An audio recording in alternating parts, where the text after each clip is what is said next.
Hi friends, Anbarasi விஷால Anbarasi ஒரு பக்கம் பிளானை போட்டு எப்படியாச்சும் கல்யாணத்தை நடத்திடலான்னு பார்த்தா அனன்யா வேற ஒரு பிளானை போட்டு கல்யாணத்தை நிறுத்துறதுக்கு ஒரு சூப்பரான ஒரு வேலையை செய்கிறாங்க. இந்த வீடியோக்குள்ள போகிறதுக்கு முன்னாடி மறக்காம நம்ம சேனலை சப்ஸ்கிரைப் பண்ணிக்கோங்க, பெல் பட்டனை ஹிட் பண்ணிக்கோங்க, லைக்கையும் தட்டி விட்டுக்குங்க. அனன்யா சொல்கிறாங்க, அதுக்குள்ள எதுக்கு கல்யாணத்தை ஏற்பாடு பண்ணுறீங்க, அப்புறம் பண்ணலாம்ல அப்படின்னு சொல்கிறாங்க. அதுக்கு பத்மா சொல்கிறாங்க, எனக்கு இந்த சம்மந்தம் ரொம்ப பிடிச்சி போச்சு, அதனால கல்யாணத்தை வச்சுக்கலாம், அதனால தான் ஜோசியரை வர சொல்லியிருக்கேன் அப்படின்னு சொல்லி ஜோசியரை கூப்பிட்டு நாள் குறிக்கிறாங்க. ஜோசியரை வந்துட்டு டைம் வந்து அடுத்த மாசம் அப்படின்னு சொல்றாங்க. அதை பார்த்தோன்னே பதறி போயிடறாங்க அன்பரசி. அடுத்த மாசமே வேண்டாம், இப்பயும் கொஞ்சம் பக்கத்துல இருக்கா முகூர்த்தத்தை சொல்லலாம்ல அப்படின்னு அன்பரசி சொல்றாங்க. அனன்யா சொல்றாங்க, என்ன அன்பரசி, எதுக்கு இவ்வளோ அவசரப்படுற, விட்டா இன்னைக்கே தாலி கட்ட சொல்லிடுவ போல இருக்கு அப்படின்னு சொல்றாங்க. இல்ல பக்கத்துல முகூர்த்தம் இருந்தா பரவாயில்ல அப்படின்னு சொல்றாங்க. சரி பரவாயில்ல, பக்கத்துல இருக்க முகூர்த்தத்தை பாருங்க அப்படின்னு பத்மாவும் சொல்லிடுறாங்க. அதுக்கப்புறம் முகூர்த்த நாள் குறிச்சிடுறாங்க. ரொம்ப சந்தோஷத்துல இருக்கிறாங்க சுபாவும் மனோஜும். அடுத்ததே மனோஜோட வீட்டுக்கு யாரோ ஒரு 3 பேர் அவசரமா வர்றாங்க. ஹஸ்பண்ட் அண்ட் ஒய்ஃப், அப்புறம் ஒரு பொண்ணு. தட்டத்துல பூ பழம் இதெல்லாம் வச்சு வேற அவசரமா வாடி சீக்கிரம் அப்படின்னு பொண்டாட்டியும் புள்ளையும் வேக வேகமா கூட்டிட்டு போறாங்க மனோஜோட வீட்டுக்கு. ஆக்சுவலா யார் இவருன்னா, இவரு மனோஜோட மாமா, தாய் மாமா. இவர் பேரு ஆறுமுகம், அவங்க பொண்டாட்டி ஈஸ்வரி. அவங்களுக்கு ஒரு பொண்ணு இருக்கு. அந்த பொண்ணை நிச்சயம் பண்றதுக்காக தான் கூட்டிட்டு போறாரு. இவரு அப்பர் மிடில் கிளாஸை சேர்ந்தவர் போல இருக்கு. ஆனா இவங்க வந்து ரொம்ப லோல இருக்கிறாங்க. அவங்க கிட்ட இவங்க பேசாமே இருந்திருக்காங்க ரொம்ப வருஷமா. ஆனா இப்போ என்னமோ தெரியல, திடீர்னு அக்கா பாசம் வந்து ஆறுமுகம் வந்திருக்காரு. ஆறுமுகம் வீட்டுக்குள்ள போறாங்க. மனோஜோட அம்மா அப்படி கண்டுக்காம நின்றுட்டு இருக்காங்க. அக்கா என்னை மன்னிச்சிருக்கா, இத்தனை வருஷமா உங்ககிட்ட பேசாம இருந்துட்டேன், என்னை மன்னிச்சிருக்கா, நீ மன்னிச்சிட்டேன்னு சொல்லு, ஏதாச்சும் பேசுக்கா, இதுதான் என் பொண்டாட்டி ஈஸ்வரி, இது என் பொண்ணு மதுமிதா அப்படின்னு ஆறுமுகம் சொல்றாரு. ஒண்ணுமே பேசாம இருக்கிறாங்க மனோஜோட அம்மா. அக்கா ஏதாச்சும் பேசு, நீ இருக்கிறத பார்த்தாவே தெரியுது நீ கோவத்துலதான் இருக்க, புரிஞ்சுக்கக்கா, நான் ஏதோ நீ சொல்ற பேச்சு மாமா சொல்ற பேச்செல்லாம் கேட்காம நான் பாட்ட போயிட்டேன், என்னை மன்னிச்சிருக்கா ப்ளீஸ்கா அப்படின்னு சொல்றாங்க. சரி என்ன விஷயம் சொல்லுடா அப்படின்னு மனோஜோட அம்மா சொல்றாங்க. ஆனா ஆறுமுகத்து மேல கோவத்துலதான் இருக்காங்க மனோஜோட அம்மாவும். அக்கா மாமா கனவுல வந்தாருக்கா, கனவுல வந்து ஏன்டா அங்கேயும் இங்கேன்னு உன் பொண்ணுக்கு வரன் தேடிட்டு இருக்க, என் பையன் இருக்கான்ல அவனை விட்டுட்டு நீ பாட்ட வேற ஒரு வரன் தேடிட்டு இருக்க, என் பையனுக்கு கல்யாணம் பண்ணி வையே அப்படின்னு மாமா சொன்னாருக்கா, அதனாலதான்க்கா நான் வந்திருக்கேன் அப்படின்னு சொன்னோன்னே பயங்கர ஷாக்கா இருக்கு மதுமிதாவுக்கும் ஈஸ்வரிக்கும். என்னடா இவரு இப்படி சொல்றாரே அப்படின்னு திருத்துன்னு 2 பேரும் முழிச்சிட்டு இருக்காங்க. என்னது மாமா சொன்னாரா அப்படின்னு கேக்குறாங்க. அட ஆமாக்கா, மாமா தான் என் கனவுல வந்து சொன்னாரு, இங்க பாரு நீ என்ன பண்ணுவே எது பண்ணுவே தெரியாது, மாமாவாக்கா நீ காப்பாத்தணும், நானும் மாமா சொன்னதை கேட்டுட்டு தான் வந்திருக்கேன், உன் பையனுக்கு என் பொண்ணை நீ கல்யாணம் பண்ணி வச்சே ஆகணும்க்கா, மாமாவாக்க நீ காப்பாத்தணும் அப்படின்னு அப்படின்னு ரொம்ப மனசு உருகுற மாதிரியே பேசுறாரு. மதுமிதா நினைக்கிறாங்க, என்னடா இது திடீர்னு இப்படி பேசுறாரு இவருக்கு என்னாச்சு அப்படின்னு நினைச்சிட்டு இருக்கிறாங்க. மனோஜோட அம்மாவும் அவங்க ஹஸ்பண்ட் வந்து கனவுல வந்து சொன்னாங்கன்னு சொன்னோடனே மனசு கொஞ்சம் இறங்க ஆரம்பிக்குது. இதான் சாக்கு, இதை வச்ச முடிச்சிடணும் அப்படின்னு சொல்லிட்டு தட்டத்தை குடுறி அப்படின்னு சொல்லி, இந்தாக்கா இன்னைக்கு நிச்சயதார்த்தம் நடக்குது, வர 15ஆம் தேதி கல்யாணம். எப்படின்னா சுபாவுக்கும் மனோஜுக்கும் கல்யாணம்னு சொன்னாங்கல்ல அதே தேதிய இவரும் சொல்றாரு. சரின்னு சொல்லிடுறாங்க.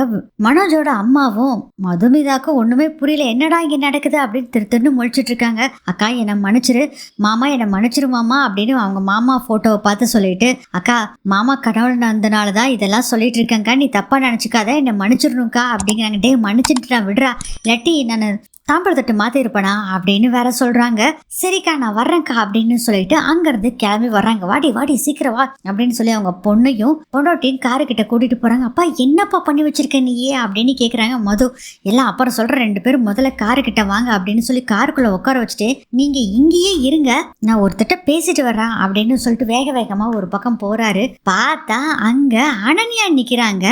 அனன்யா கிட்ட சொல்றாங்க, நீங்க சொன்ன மாதிரி 15ஆம் தேதியே கல்யாணத்தை வச்சுக்கிட்டாச்சு மேடம், அக்கா ஓகே சொல்லியாச்சு அப்படின்னு சொல்றாங்க. ஓ அப்படியா, சந்தோஷம் அப்படின்னு சொல்லிட்டு ஒரு கட்டு பணத்தை கொடுத்து, இப்போதைக்கு இந்த பணத்தை வச்சுக்குங்க, அதுக்கப்புறம் கல்யாணம் எல்லாம் முடிஞ்ச பின்னாடி பாத்துக்கலாம், ஓகேவா அப்படின்னு சொல்றாங்க.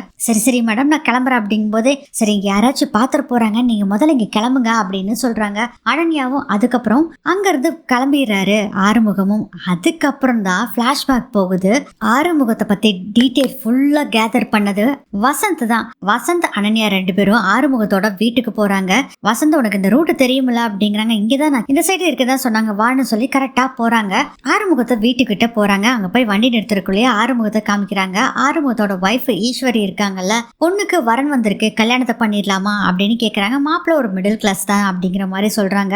ஏண்டி தங்க மாதிரி ஒரு பிள்ளை பத்து வச்சிருக்கிறேன், இப்ப படிச்சு முடிச்சுட்டு அடுத்த மாசமே 50,000 ரூபாய் சம்பாதிப்பா, இனி அடுத்தது லட்சமா சம்பாதிப்பா என் தங்க, அவளை கொண்டு போய் இந்த மாதிரி குடும்பத்துக்கு கொடுப்பேன்னா அப்படிலாம் இல்ல, பெரிய பணக்காரனா பார்த்தா இந்த பொண்ணை கல்யாணம் பண்ணி வைப்பேன் அப்படின்னு பேசிட்டு இருக்கப்பயே அனன்யா வசந்த் 2 பேரும் அவங்க வீட்டுக்கு வர்றாங்க. யாருங்க நீங்க அப்படின்னு சொல்லும் போதே உங்க அக்கா பையன் மனோஜ் உங்க பொண்ணுக்கு கல்யாணம் பண்ணி வைக்கணும் அப்படிங்கிறாங்க. என்னங்க பேசிட்டு இருக்கீங்க, பெரிய பணக்கார வீட்டுக்கு கல்யாணம் பண்ணி கொடுக்கணும்னு நினைக்கும் போது இந்துவனுக்கு வளைச்சு கொடுப்பானா பொண்ணு அப்படிங்கும் போதே மனசுக்குள்ள நினைக்கிறாங்க அனன்யா, உனக்கெல்லாம் புரியுது, ஏன் ஆன்டிக்கு புரிய மாட்டேங்குதே அப்படின்னு நினைச்சிட்டு நாங்க சொல்றத கேளுங்க, அவருக்கு கல்யாணம் பண்ணி கொடுத்தீங்கன்னா உங்களுக்கு ஒரு எதிர்பார்க்க முடியாத ஒரு பணத்தை தர்றேன் அப்படின்னு சொல்றாங்க. என்ன சரி ஓகே நீ சொல்ற மாதிரி செஞ்சுக்கலாமா, என்ன ஒரு 25 லட்ச ரூபாய் இப்போ கொடுக்க முடியுமோ உன்னால அப்படின்னு கேக்குறாங்க. ஆறுமுகம் 25 லட்ச ரூபாயில இல்ல 1 கோடி ரூபாய் உனக்கு பணம் தரேன், நீ இந்த கல்யாணத்தை மட்டும் நடத்து அப்படின்னு சொல்றாங்க.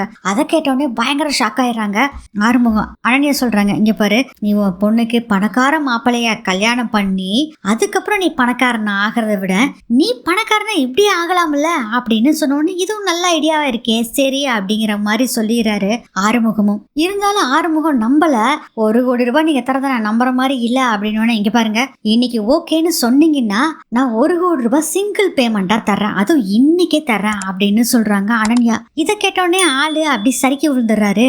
அனன்யா சொல்றாங்க, நீங்க பண்ண வேண்டியது எல்லாமே ஒரே ஒரு விஷயம் தான், எப்படியாச்சும் அக்காவை சம்மதிக்க வச்சு அவங்க பையனுக்கு உங்க பொண்ணை கல்யாணம் பண்ணி வைக்க வேண்டியதான் அப்படின்னு சொன்ன. இது ரொம்ப நல்லா இருக்குதே அப்படிங்கிற மாதிரி யோசனை பண்ண ஆரம்பிச்சிடறாரு ஆறுமுகம். அனன்யா வசந்த் கிட்ட சொல்லிட்டு தான் வருவாங்க, எப்படியாச்சும் நம்ம இந்த இதுல ஜெயிச்சே ஆகணும், நம்ம அன்பரசி விட்டா ஜெயிச்சுதான் ஆகணும், இல்லைன்னா அவ்வளவுதான் அப்படின்னு தான் சொல்லிட்டு தான் வந்திருப்பாங்க.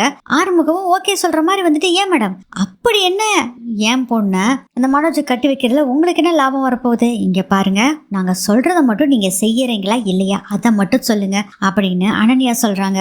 இருந்தாலும் யோசனை பண்ணிக்கிட்டே இருக்காரு ஆறுமுகம். அதை பார்த்துட்டு இன்னும் இந்த ஆள் ஒன்றும் மசைற மாதிரி தெரியலையே அப்படின்னு சொல்லிட்டு, என்னங்க இன்னும் யோசனை பண்ணிட்டே இருக்கீங்க, நான் சொல்ற மாதிரி நீங்க செஞ்சீங்கன்னா இந்த 1 கோடி ரூபாய் இல்ல நீங்க நினைச்சு பார்க்க முடியாத அளவுக்கு நான் பணத்தை செட்டில்மெண்ட் உங்களுக்கு நான் பண்றேன் அப்படின்னு சொன்னோடனே பாத்தீங்கன்னா ஓகேங்கிற மாதிரி பார்த்துட்டு இருக்காரு ஆறுமுகம். இதோட இந்த எபிசோட் முடியுது.